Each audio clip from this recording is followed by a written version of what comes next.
Although I guess that kind of brings us to one recent development that happened just today as we're recording this on Thursday.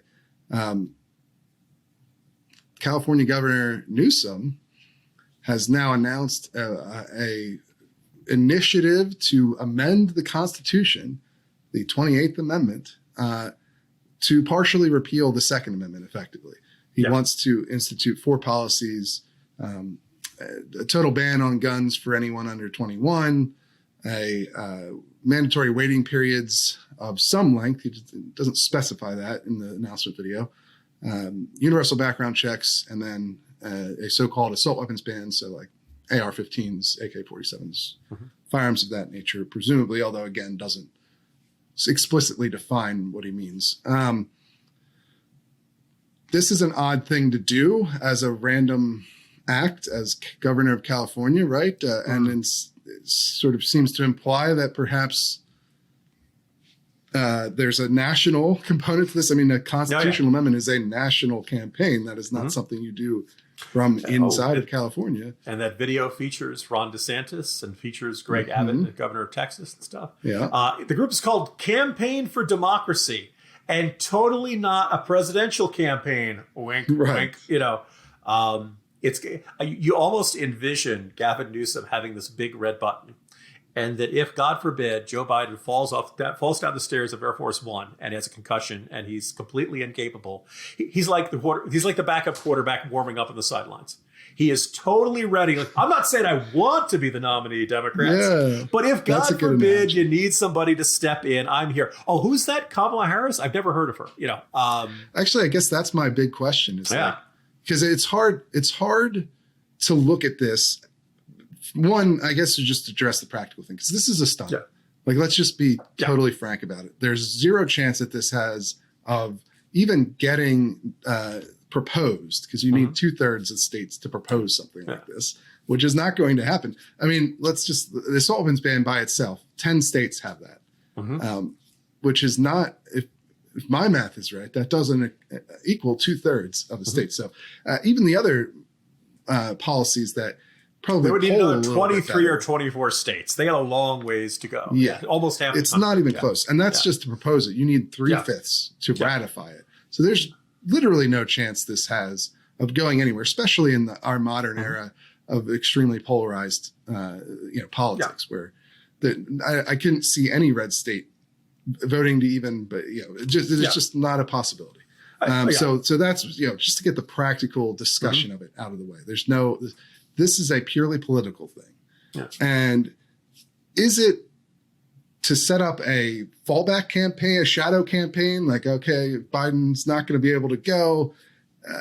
I'll take his place. Or is he actually going to jump in to be an actual contender against Biden as a primary candidate?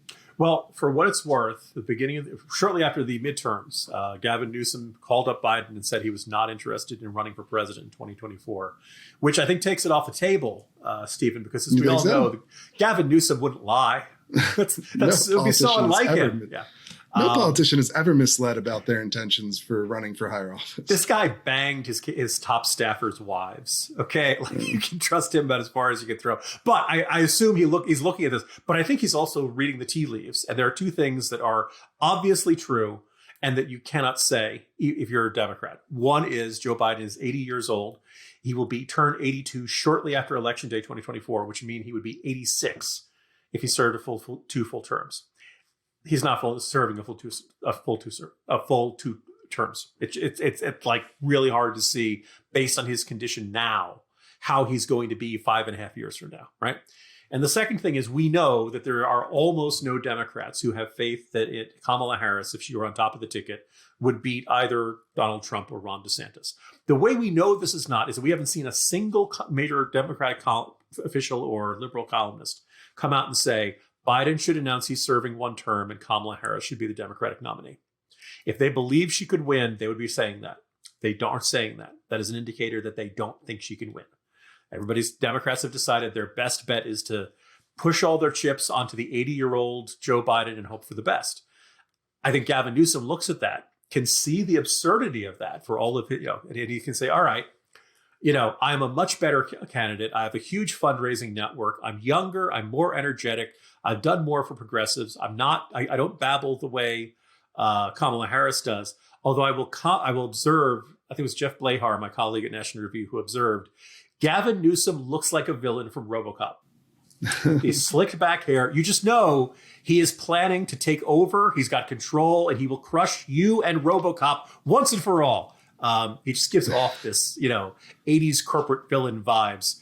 Although I don't know that he's a better candidate anyway. I mean, he's better on the age and vitality stuff, obviously, because basically everyone is. But he fulfills progressives' he's ideal. Pretty far left. Yeah. That's the thing. He's governor of California. Biden, obviously you can make an argument about how he's actually governed, but how he's perceived generally as a more moderate guy. Although on guns, clearly, it's interesting because on a lot of stuff he tries to push the more moderate idea that he's like a deal maker and he can work with Republicans. He did he didn't do a good job of it, but he did the debt ceiling stuff, and he's had different negotiations here, and that's the message he tries to put out. Except Biden on guns, where he keeps pushing for the most aggressive policy possible, which is Biden got a largely undeserved reputation as a centrist because he was always at the center of the Democratic Party.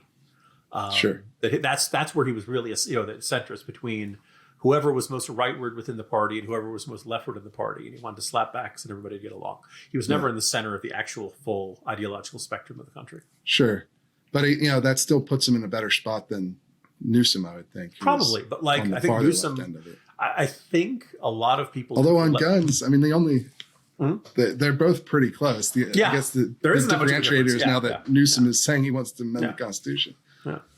And I also should say, by the way, I actually find, I was talking on one of my other podcasts earlier today, this is something of a win for the right. This is something of a win for Second Amendment enthusiasts, even though they may not feel like it.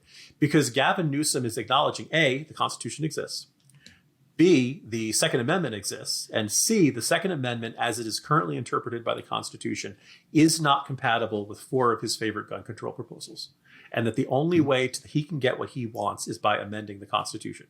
We've been telling the left to say, if you don't like the Second Amendment, repeal it for a long time. And this is a pretty dramatic step in that direction. So I think this is going to, as you said, there's no way he gets the states to sign on to this. But I think there's kind of a very useful, there's a win in that for a long time, they've always said, no. Our proposals are completely consistent with the Second Amendment because it still protects hunting, which demonstrates they haven't read the Second Amendment. And that this is a representation, kind of an acknowledgement of, okay, you're right. What we want to do is going to get struck down by the courts as unconstitutional because it effectively nullifies the Second Amendment. And that, I think, for us is a big rhetorical and symbolic win, although it leaves a fight of defeating this effort, which is, still to come.